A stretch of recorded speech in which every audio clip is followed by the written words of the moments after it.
Good morning everyone. तो आम आज चलू बांकी बिहारी मंदिर आउ गला बेले बाटर यहाँ पड़ा पागल बाबा मंदिर कि आउ कौन मोर ठीक से मन ना आम सका सका पूरा अंधारू 5टा बेलू उठिकी बांकी बिहारी मंदिर गलु से बेलू भी बहुत बहुत भिड़ थे लोक बहुत दूर लाइन लगे तो छोट छुआ को लेकिन जीवाटा बहुत मुस्किल एत लोक समस्ते छुआ मान कांधरे नने तले तो पाद भी पकई होनी एत भिड़ था प्राय तो आम 2 घंटा कंटिन्यूअस लाइन लगिला मंदिर भीतर प्रवेश कर ठाकुर को जस्ट टिके खाली देखीचु कहीं एत भिड़ देखु आप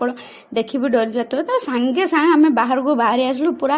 अणनिश्वास एत लोक जो मैंने गोटे कहती सरिष पकेले भी पाद तले पड़ोनी सेमती लोक बाटर गला बेल देखलु कि स्कूल छात्र आसने राधे राधे कर जाऊँ बहुत सुंदर लगला।